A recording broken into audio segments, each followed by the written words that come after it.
El próximo 31 de diciembre se cumplen 50 años del estreno de uno de los grandes films de David Lean, El Doctor Zhivago.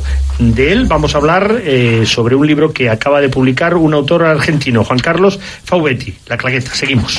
Cine, más radio, más deporte igual a La Claqueta. 30 años con el cine.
Es sin duda alguna una película que marcó la carrera de David Lean, un antes y un después, ese cine espectacular al cual en sus últimos años, las últimas décadas de su carrera nos acostumbró. Pero David Lean es sin ningún género de dudas uno de los grandes directores de la historia del cine desde sus inicios, con aquellas pequeñas películas, esas historias de amor y desamor que marcaron su carrera y que después, poquito a poco, comenzó a ser ese director de grandes films, de grandes historias, que seguían siendo historias de amor, pero enmarcadas en fenómenos históricos absolutamente espectaculares. Además, este año se cumplen 50 años del estreno de uno de sus grandes títulos, encima filmado prácticamente íntegramente, salvo alguna excepción, algunos paisajes, en España, Doctor Zhivago. Y para hablar de David Lean tenemos hoy con nosotros a un documentalista, historiador, cineasta argentino como es Juan Carlos Fauvetti, quien ha realizado y ha escrito un libro que se acaba de publicar por parte de TIB, dedicado a David Lean, titulado El poeta del horizonte inalcanzable, que encima tiene el prólogo de un amigo personal de David Lean y uno de sus biógrafos, Kevin Brownlow, aparte de cineasta, director, documentalista, etcétera, etcétera. Juan Carlos, muy buenos días, bienvenido a La Claqueta. Muy buenos días, gracias por invitarme. David Lean, uno de los, posiblemente de los grandes nombres, ¿no?, de la historia del cine. Un hombre que vivió apasionadamente para su trabajo, para su profesión, y descuidó notablemente su vida personal. Sí, es muy difícil cuando uno tiene que dibujar en palabras lo que ha sido un artista como él, como cuando alguien tiene que hablar de Da Vinci o Miguel Ángel, ¿no? De tener que decir que era una persona muy fría en su alma con respecto a las relaciones humanas, un hombre muy introvertido, que de alguna manera exteriorizaba todo ese humanismo que le había llegado desde la infancia dentro del cine y a través de la cámara. Eso se puede notar perfectamente en todas sus películas, en sus épicas. Nadie puede decir realmente que es inhumano un hombre que dirigió Doctor Zhivago, filmó Lawrence de Arabia durante 1 año y medio en el desierto, que hizo El puente sobre el río Kwai, películas que tienen no solamente el perfil psicológico y humano de sus grandes héroes, personajes que siempre se retractan al final, sino que se convierten en humanos al final, incluso cuando están cometiendo graves errores, sino que es el misterio del ser humano, ¿no? ¿Cómo puede ser que esa introversión lo haya llevado a alejarse de su familia, a haber tenido tantos matrimonios, a no ver a su hijo durante tantos años, a no conocer a su nieto hasta que tuviera una edad de adolescente? pero era un hombre que le gustaba viajar, que le gustaba enmancarse dentro de los grandes ambientes. Principalmente lo hizo porque no quería pagar impuestos en Inglaterra, había quedado en la bancarrota cuando tenía 40 y pico de años, entonces decidió empezar a viajar, descubrió Italia, Venecia, y se quedó allí durante bastante tiempo haciendo locuras de verano con Katharine Hepburn, si recordamos, en 1955. Y luego, a partir de allí, se le presentó esa gran oportunidad de leer el libro El puente sobre el río Kwai, y eso lo llevó ya a Asia, a Kuala Lumpur, a Indonesia, a descubrir las islas, a las selvas, empezar a descubrir esas filmaciones donde uno puede llegar a sentir el calor, la humedad de las plantas, a sentir la mosca que rodea el oído de uno sin que la pueda mirar, tal cual como le sucede al personaje. Y allí es donde David Lean comenzó a introducirnos en su mundo, ¿no? En el mundo de la cámara y de los ambientes, la selva, el desierto, la nieve para Zhivago. Si bien el 80% de la nieve que vemos en la película es un poco artificial, si leen el libro van a saber cómo en realidad fue hecha aquí en España, cómo fue recreada, incluso en épocas de verano. Eso es lo maravilloso de la película, cuando los extras estaban muriéndose con 30 y pico grados de temperatura y tenían que ponerse grandes abrigos y había que poner ventiladores, pero no se tenía que notar el viento en el plumaje de los sombreros, en el traje de Geraldine Chaplin. Todo era muy difícil en el cine de David Lean. Y antes te hablaba de la vida personal de él, no porque queramos hacer aquí un sálvame, sino fundamentalmente porque su forma de ser, su vida personal, su poca empatía a veces con el resto del mundo, queda dibujado después en muchos de los detalles de los grandes personajes que él después dirigió en el cine. Sí, él ponía un poco una gotita de su alma en cada uno de los personajes, incluso en el de las mujeres, incluso en el de Katharine Hepburn en Locuras de Verano, había un poco de él. Eso quería decir que tenía que luchar también con los guionistas, que en ese momento pesaban mucho dentro de la historia del cine porque ya tenían su propio sindicato, y porque había problemas de las listas negras, porque ya había existido la época de McCarthy, y él se animó a tomar a Michael Wilson para hacer la adaptación de El puente sobre el río Kwai. Robert Bolt, que si bien nunca había trabajado en el cine, cuando trabajó en la adaptación por primera vez con él para Lones de Arabia, tenía ideas izquierdistas y había estado hasta preso en Inglaterra por una manifestación, incluso en el que se llevaron más de 1.200 personas en Londres en una manifestación antinuclear. Una de esas personas era también la actriz Vanessa Redgrave, que nadie conocía en ese momento. Y él se atrevía a hacer todo eso, se atrevía a contratar a personas que tal vez pudieran tener una ideología diferente a la de él, pero le ponía a los guionistas y a las actrices y a los actores una gotita de lo que él sentía en la vida real y que en realidad no le expresaba a sus amigos ni tampoco a la familia que ni siquiera veía. Por ejemplo, el caso de Alec Guinness cuando toca el puente, está caminando por el puente recién construido del río Kwai y empieza a tocar los andamios. Era un poco lo que él hacía cada vez que llegaba a un lugar, tocaba el sitio. Lawrence hace lo mismo, lo hace con el desierto, lo hace con la arena, lo hace con una roca. Zhivago también lo hace en la nieve. Hay ciertos elementos que están fuera de los guiones de las películas de Lean. Él siempre decía que un ser humano tenía que ver con un instrumento que usaba para sí mismo, no importa cuál fuera su profesión. Zhivago tenía la balalaika, que había heredado de su madre. Lawrence tenía la famosa brújula, que era el que lo guiaba en el desierto, y cuando la pierde se siente completamente desconcertado. Alec Guinness pierde su bastón de mando cuando charla con el japonés en el puente y se le cae al río, y ahí pierde su autoridad moral en la conversación. O sea, hay elementos que tienen que ver con su cine de autor, o sea, con los detalles que él les hacía imponer a los guionistas para filmar las películas. Nosotros, en la vida real, nos refugiamos tal vez en un teléfono celular, tal vez en una partitura de música o en una guitarra, pero no nos damos cuenta. Ese es el cine de autor de David Lean, encontrar en las segundas y terceras lecturas de las películas partes de nosotros mismos.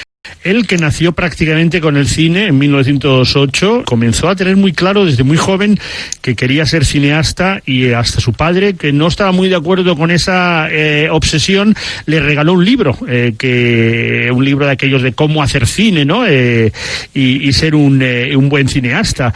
Y desde un primer momento él siempre ha tenido claro que la música, en ese sentido, era importantísima para contar la historia y para sobre todo puntuar situaciones muy concretas, y de siempre en sus películas las bandas sonoras han sido muy cuidadas, sobre todo en toda esa última parte desde el puente sobre el río Kwai y fundamentalmente desde Lawrence de Arabia y su colaboración con Maurice Jarre. Sí, es muy interesante el caso, porque hay grandes directores de cine que, podríamos decir de una forma callejera, se han salvado por esas grandes bandas sonoras que ellos mismos han elegido, ¿no? Porque han tenido participación en la elección de las partituras, como pasa con Steven Spielberg, con su gran asociación con John Williams durante toda su carrera. Pero en el caso de David Lean, cuando llegó Maurice Jarre para Lawrence de Arabia, él insistía permanentemente sobre cómo debía ser esa partitura, y tardaban varios meses, incluso hasta el final de la película, porque la partitura no fue compuesta hasta que Maurice Jarre vio 10 meses de rodaje en Inglaterra. Se habían reunido aquí en Madrid previamente, porque Madrid era, digamos, un poco el cuartel general cada vez que tenía que venir, ya sea para Europa como para Jordania, para la filmación. Lo hizo mucho más después para Dr. Zhivago. Pero se entendieron también, había una gran diferencia de edad, se llevaban 20 y pico de años, pero uno era inglés, el otro era francés, pero había algo, un denominador común que los unía, que era la pasión por la épica, y eso creó una asociación maravillosa. La música sí tenía un gran peso, tiene un gran peso en el cine. En el caso del concierto de Rachmaninoff, en Breve Encuentro también, era también uno de los conciertos favoritos de David, y de Noel Coward, que era uno de los guionistas de la película. La música tuvo que ver después con Zhivago, cuando, en una anécdota muy divertida que cuenta el mismo Maurice Jarre, diciendo que estuvo durante 2 meses tratando de componer la música y jamás encontraba la nota acordada, porque él se imaginaba Rusia, la nieve, una historia de amor. Y David le dijo, se reunieron aquí en Madrid precisamente, y le dijo, no, hagamos una cosa, volvé a California cuando quieras grabar la música, escapar unas semanas de vacaciones y pensás que estás con tu novia en una montaña, que ves árboles a la distancia y que vas a componer una música sencillamente en homenaje a ella. Y cuando terminaron esas semanas, Jarre se fue de California, volvió a Europa y le dice, mira, compuse esta música, pam, pam, pam, pam, pam, pam, pam, pam, pam, pam. Y ahí Lin le dijo, es esa, ya está. No hacía falta pensar ni en Rusia, ni en la nieve, ni en nada. La música encajó perfectamente con la película. Después vino otro tipo de historias, por ejemplo, el hecho de grabar con la balalaika. Jarre tuvo que volver a Los Ángeles a encontrar una iglesia donde había 15 musicólogos que tocaban la balalaika pero no sabían leer notas musicales, y allí fue donde tuvo que grabar junto con su orquesta y la Sinfónica de Londres y 15 rusos que tocaban la balalaika en Los Ángeles sin leer nota musical, y él haciéndole la mímica de los 15 acordes más importantes de Dr. Zhivago. Son anécdotas muy extraordinarias que cuando uno ve la película jamás se la puede imaginar. Uno cree que todo lo hicieron perfecto y en un mes. Una de las cosas que ha llamado siempre la atención en el cine de David Lean es la importancia de los trenes. Prácticamente desde Breve Encuentro, que ya comienza y sucede en una estación de tren, y después en los viajes en tren, prácticamente en todas sus películas, Lawrence de Arabia, las grandes películas, Dr. Zhivago, El puente sobre el río Kwai, el transporte, en este caso, a través de los trenes, es importantísimo en el cine del amigo David Lean, hasta el punto de que me parece que en Dr. Zhivago hay algunas secuencias, alguna imagen de trenes que son de Breve Encuentro. Incluso partes de sonido de Breve Encuentro, de los trenes que él grababa, de los trenes verdaderos en Inglaterra en plena Segunda Guerra Mundial, cuando se filmó la película, que él usó y que de alguna manera amplificó en el sonido para las escenas de Dr. Zhivago, por ejemplo.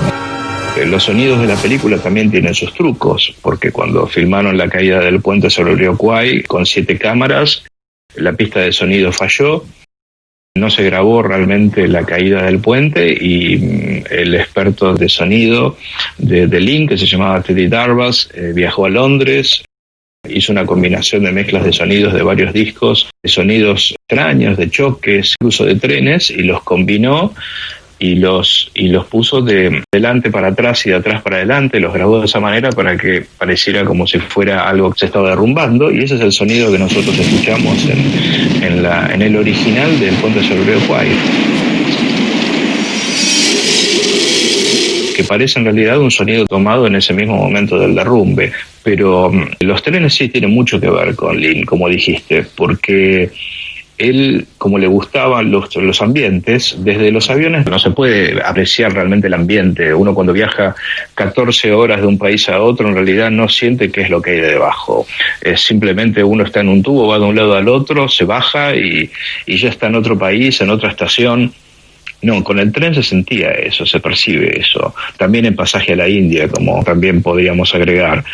El tren es el fenómeno que produce que el viaje pegado a la tierra nos combine la transposición del día a la noche, de los olores, de los vientos, de las estaciones. Películas que no son de David Lean también tienen trenes y nos hacen sentir las mismas percepciones. Por ejemplo, en el caso de La Vuelta al Mundo de 80 días, si recuerdas, David Niven con Cantinflas, sí, viajando, son las mejores escenas fotografiadas de la película. No son las del globo, sino son las de los trenes atravesando la India.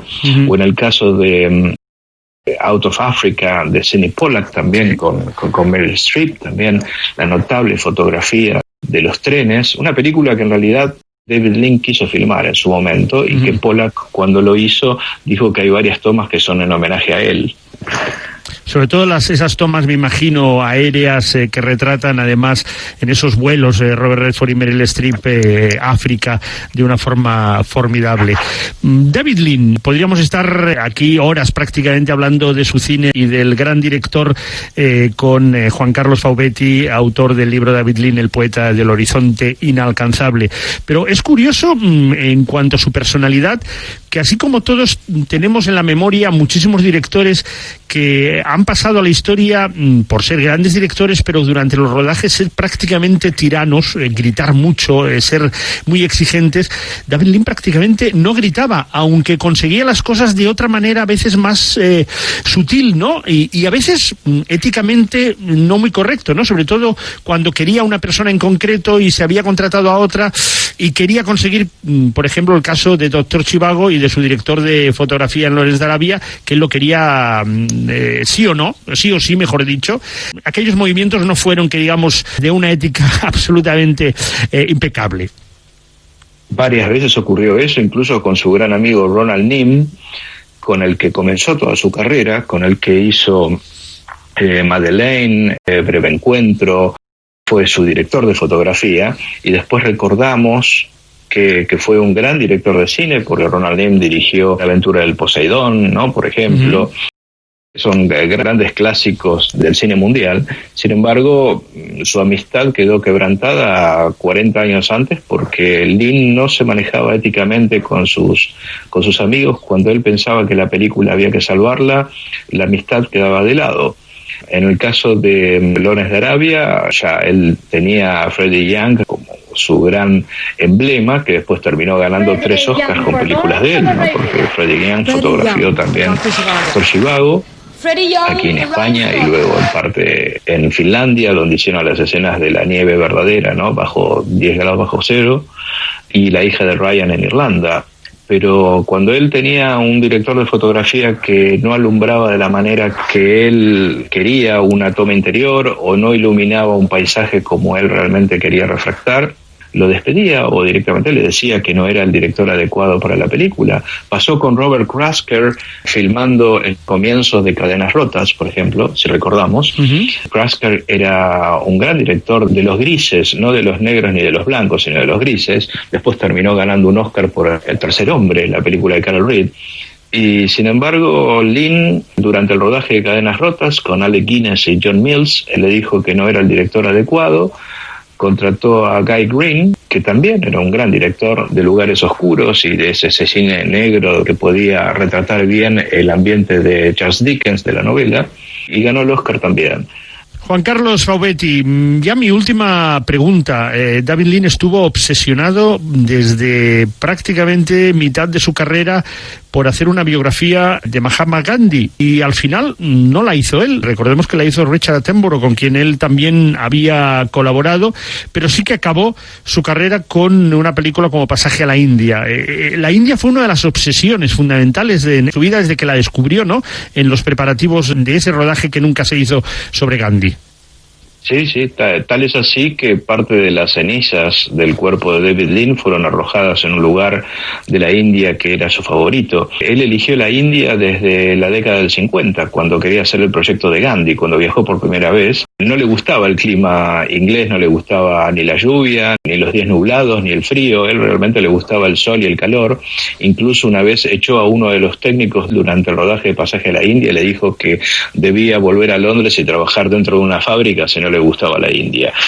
Sí, lo vemos bien en la película. Fue su última película, la última que le llevó también parte de su salud, porque fue un rodaje que duró casi 2 años bajo condiciones climáticas difíciles con el calor. La India era para él un lugar emblemático donde también su lado humano también quedó de alguna manera sellado, porque él hizo una fundación junto con un noble inglés donde parte de las ganancias de la película las donaba a ciertas escuelas y hospitales de la India, de lugares que él había elegido para poder darles de comer, darles agua, lugares que estaban carentes de todos esos, digamos, necesidades normales para vivir.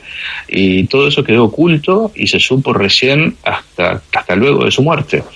Juan Carlos, felicidades por el libro, y ahora que se cumplen 50 años del estreno de Doctor Zhivago, si te parece, cerramos esta conversación con la banda sonora épica absolutamente ya inolvidable que Maurice Jarre hizo para la película de David Lean. Una de las melodías más lindas de toda la historia del cine, sin duda. Sin ningún género de dudas. Gracias y buenos días, y gracias por estar en la claqueta hablándonos de David Lean, gracias al libro David Lean, el poeta del horizonte inalcanzable. Hasta pronto, suerte. Muchas gracias, a vos.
Los sábados de 9 a 11, momentos inolvidables. La Claqueta. 30 años amando al cine.